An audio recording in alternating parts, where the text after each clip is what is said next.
Hello guys, welcome to my new video. আগৰটোত ভিডিঅ'ত তোমালোকে comment কৰিছিলা যে চেপ্টাৰ 2 লাগে। সেই গতিকে আজি আমি আলোচনা কৰিম চেপ্টাৰটোৰ নামটো হৈছে পৃথিৱীৰ জনসংখ্যা, বিতৰণ, ঘনত্ব আৰু বৃদ্ধি, যাক ইংৰাজীত কোৱা হয় World Population, Distribution, Density and Growth. এতিয়া আমি চেপ্টাৰটো ভালদৰে বুজিবলৈ চেষ্টা কৰোঁ। মই যিবিলাক লিখিম তোমালোকে বহিত লিখি ল'বা, নহবা স্ক্ৰীনশ্বট মাৰি থৈ যাবা, কাৰণ এইখিনিৰ পৰাই এক্সামত আহিব। প্ৰথমে আমি জানিব লাগিব পৃথিৱীৰ জনসংখ্যা বিতৰণ প্ৰতিৰূপ মানে কি, যাক ইংৰাজীত কোৱা হয় global distribution pattern of human population. জনসংখ্যা বিতৰণ প্ৰতিৰূপ বুলিলে বুজা যায় পৃথিৱীৰ কোন ঠাইত কিমান সংখ্যক মানুহে বাস কৰি আছে। এই প্ৰতিৰূপত দেখা যায় যে কিছুমান অঞ্চলত মানুহৰ ঘনত্ব অধিক আৰু কিছুমান অঞ্চল প্ৰায় জনবসতি শূন্য। উদাহৰণস্বৰূপে পূব এছিয়া যেনে চীন, ভাৰত আৰু ইউৰোপৰ কিছু অংশত জনসংখ্যা অধিক ঘনকৈ বিস্তাৰিত হৈ আছে, কিন্তু সাহাৰা মৰুভূমি বা আণ্টাৰ্কটিকাৰ দৰে অঞ্চলত মানুহৰ সংখ্যা খুবেই কম। তোমালোকে জানানে যে পৃথিৱীৰ ওপৰত যিমান স্থলভাগ আছে তাৰ কেৱল 10% অংশতে পৃথিৱীৰ মুঠ জনসংখ্যাৰ প্ৰায় 90% মানুহে বসবাস কৰে, অৰ্থাৎ বাকী 90% স্থলভাগত কেৱল 10% মানুহে বাস কৰে। এই অঞ্চলসমূহ সাধাৰণতে মানুহৰ বসবাসৰ বাবে উপযুক্ত নহয়। মানৱ বসবাসৰ বাবে উপযোগী নোহোৱা ভূমিসমূহৰ ভিতৰত উল্লেখযোগ্য অঞ্চলসমূহ হ'ল মৰুভূমি যেনে সাহাৰা, য'ত পানীৰ অভাৱ আৰু বালিৰ অত্যাধিকতাই মানুহৰ জীৱন কঠিন কৰি তোলে; হিমবাহ অঞ্চল যেনে দক্ষিণ মেৰু, উত্তৰ মেৰু আৰু হিমালয় অঞ্চল, এইবোৰ অঞ্চলত বৰফে ঢকা আৰু অতি ঠাণ্ডা হোৱাৰ বাবে বাসযোগ্য নহয়; ডাঙৰ জংঘল যেনে এমাজন জংঘল, যদিও এইসকল জংঘলত জৈৱ বৈচিত্ৰ্য পৰ্যাপ্ত, তথাপি বসতি স্থাপন, পৰিবহণ আৰু আধুনিক সুবিধা লাভৰ দিশত বহু অসুবিধা দেখা যায়; পৰ্বতীয় অঞ্চল, এই অঞ্চলসমূহত ভূ-আকৃতি জটিল আৰু বিশৃংখল হোৱাৰ ফলত বাসগৃহ নিৰ্মাণ, যাতায়াত আৰু দৈনন্দিন জীৱন-যাপন আদি অতিশয় কষ্টসাধ্য হয়।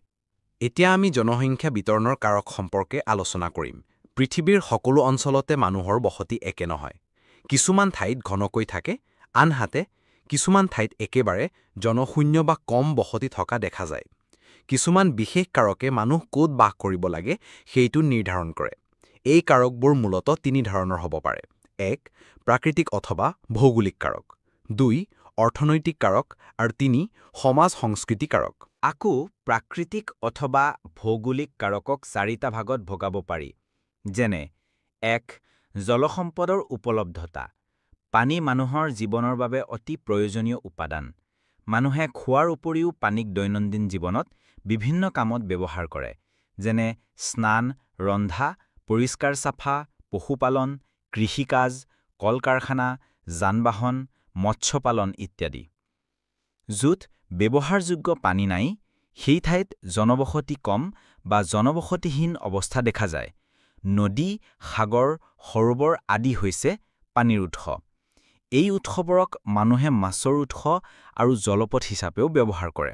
সেইবাবে অতীতৰ পৰা নদীৰ কাষত জনবসতি আৰু সংস্কৃতিৰ উন্নয়ন ঘটিছে। উদাহৰণস্বৰূপে গংগা-ব্ৰহ্মপুত্ৰ উপত্যকা, ভাৰত-বাংলাদেশ, ইয়াংছিকিয়াং নদীৰ উপত্যকা, নীল নদী উপত্যকা আদি। 2. ভূ-আকৃতি। সমতল বা সামান্য ঢালযুক্ত মাটিত মানুহৰ বসবাসৰ বাবে অধিক সুবিধাজনক।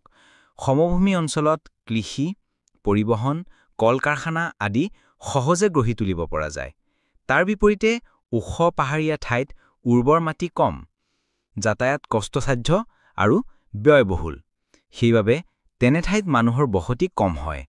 সমতল ভূমিৰ ভিতৰত নদী উপত্যকা অতি উৰ্বৰ, পানী অধিক আৰু যাতায়াতৰ সুবিধা থাকে। উদাহৰণস্বৰূপে গংগা-ব্ৰহ্মপুত্ৰ উপত্যকা, ভাৰত-বাংলাদেশ। 3. জলবায়ু। অধিক গৰম, বৰফ, শুকান বা আৰ্দ্ৰ জলবায়ু থকা ঠাইত মানুহৰ বসবাস কঠিন হয়। গৰম জলবায়ুৰ অঞ্চলত শস্যৰ উৎপাদন কম, দেহৰ শ্ৰমিক দক্ষতা কমে, ৰোগ-ব্যাধি বেছি হয়। সেইবাবেই মৰুভূমি, টুন্দ্ৰা বা অতি গৰম আৰু শীতল অঞ্চলত জনসংখ্যা কম হয়।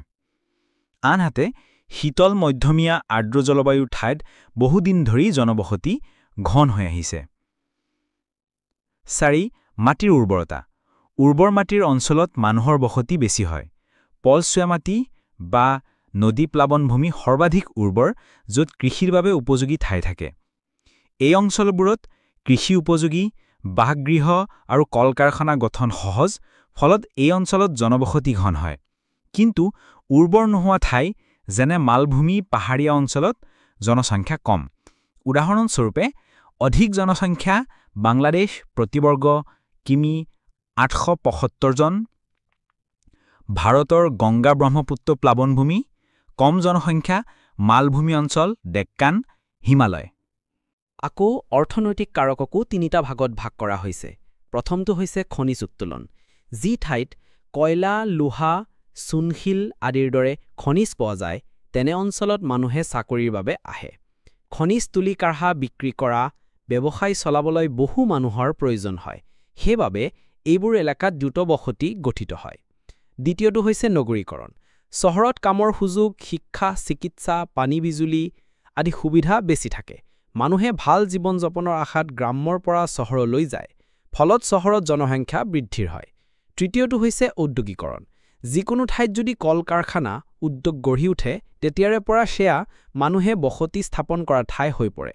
উদ্যোগ এখন স্থাপন হ'বৰ বাবে বিশেষ উপাদান প্ৰয়োজন হয়, যেনে শ্ৰমিক, কাৰখানা কৰ্মী, দোকান, বেংক, বীমা, যান-বাহন আদিৰ ব্যৱস্থা, নিৰাপত্তা, চিকিৎসা, শিক্ষা, প্ৰশাসন ইত্যাদি। সেয়ে এই উদ্যোগ স্থাপন হোৱা অঞ্চলত দ্ৰুত জনবহুল হোৱা দেখা যায়। লাষ্ট ৩ নম্বৰ কাৰকটো হৈছে সাংস্কৃতিক কাৰক। এই কাৰকে বুজোৱা হৈছে যে সামাজিক, সাংস্কৃতিক, ধৰ্মীয় আৰু ৰাজনৈতিক পৰিস্থিতিৰ আদি জনসংখ্যা বিতৰণৰ ওপৰত কেনেদৰে প্ৰভাৱ পৰে। কিছুমান ঠাইত বা অঞ্চলত মানুহে কিয় বেছিকৈ বসবাস কৰিবলৈ পছন্দ কৰে, সেইটো এই কাৰকবোৰে নিৰ্ধাৰণ কৰে। তলত কেইটামান আলোচনা কৰা হ'ল। ১. ৰাজনৈতিক সুস্থিৰতা আৰু নিৰাপত্তা। যি দেশত শান্তিপূৰ্ণ ৰাজনৈতিক, শৃংখলিত সমাজ ব্যৱস্থা আৰু অৰ্থনৈতিক স্থিতি থাকে, সেই দেশ বা অঞ্চললৈ বহিৰাগত মানুহে চাকৰি, ব্যৱসায় বা ভাল জীৱন যাপনৰ আশাত আহি বসবাস কৰিবলৈ লয়। এনে দেশ বা অঞ্চলৰ জনসংখ্যা তৎকালীনভাৱে বৃদ্ধি পায়। উদাহৰণ: আমেৰিকা, কানাডা, অষ্ট্ৰেলিয়াৰ দৰে দেশত বহু লোক বসতি পাতিবলৈ গৈছে। ২. ৰাজনৈতিক আৰু সামাজিক অশান্তি।